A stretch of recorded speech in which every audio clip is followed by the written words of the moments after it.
They my champions. They work hard and they play like champions. So they my champions. They say losses teach you more than wins ever could. And there was a moment Coach Jamal Roberts lived that truth so strongly, his team felt it. This isn't a story about a perfect season. It isn't a highlight reel. It's about what happens when someone sees you, when the score doesn't favor you, when you've given all you have, but the finish line keeps moving. This is about giving back when people think you don't deserve praise. Because sometimes you deserve it the most then. That's how you do that. Right? Am I right about it? Coach Jamal thought deeply one morning about taking losses. He remembered scenes from his own life, times he tried, times he failed, moments when losses hurt, not just in games, but in self-worth and in letting people down. He recalls how during those times, even though the pain was real, the world didn't stop. Life didn't pause. The sun kept rising. The bills still came. Children still needed breakfast. But more than that, people kept going, trying again. He knew loss didn't equate to failure, at least not entirely. So the question to myself was, can you be rewarded during a losing season? That question haunted him. Can you be rewarded during a losing season? Can someone who fights, who misses, who dribbles hard but doesn't win, can they still receive something good, something affirming? It seemed crazy to some, but to him it felt essential. Because if reward always demanded perfect performance, then so many efforts would count for nothing. Is it capable to be rewarded in a loss? Coach Jamal also thought about mercy and fairness. He remembered hearing a line that mercy, that kindness, that reward is not only for those who succeed, it also comes to those who try, even when the result is painful. The idea that invisible efforts matter, that every second played, every rebound chased, every darting move to block someone matters, even if the final buzzer sounds with your team behind. I feel like if you applied yourself and you did the best you can do, then you can be rewarded.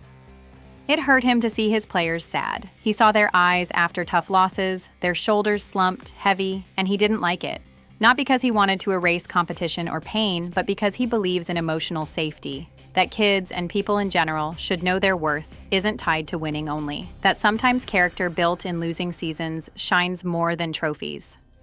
They didn't give up. They didn't quit. They played to the last second of the game.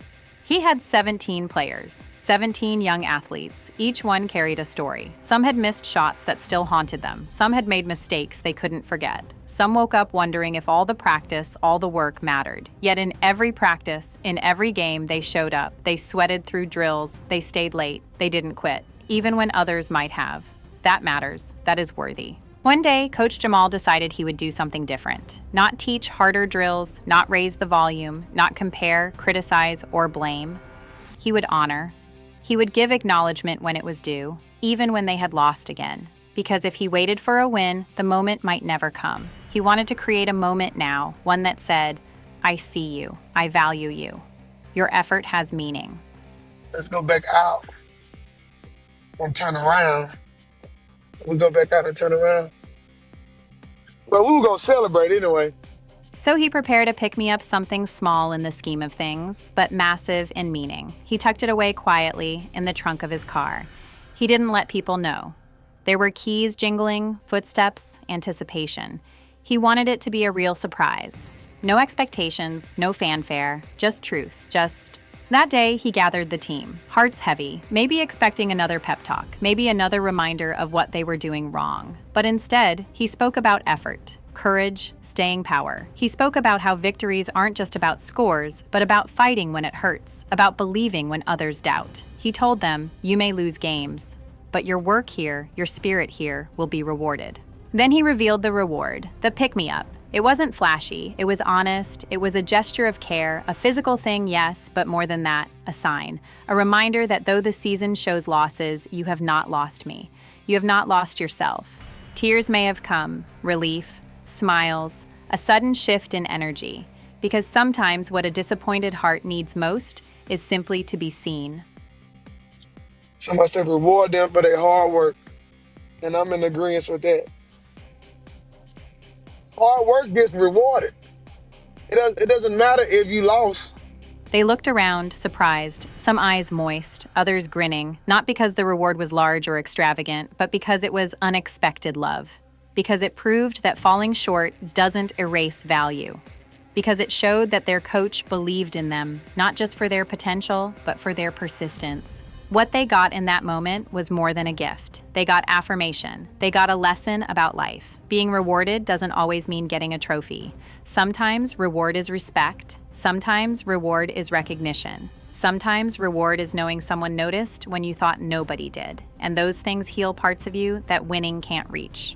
Beyond the court, that moment will linger. They will remember how Coach Jamal trusted them when doubts were loud. They will remember that even when the scoreboard shows defeat, kindness and recognition can flip the way you feel inside.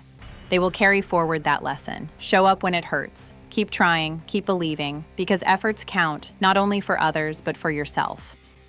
They my champions. They work hard and they play like champions. So they my champion. For the coach, it was hard. He had to face sadness. He had to admit losing stings. But also, he had to believe love and care and recognition hold power. Because leadership is not just measured in wins. It's measured in what you do when the wins aren't coming. What you say when people are silent. What you give when everyone expects nothing. So this is that story. How giving back, when the team wasn't ready, became exactly what they needed. How one coach's belief flipped a losing season into something bigger than scores. Something about character. Something about courage, something about love.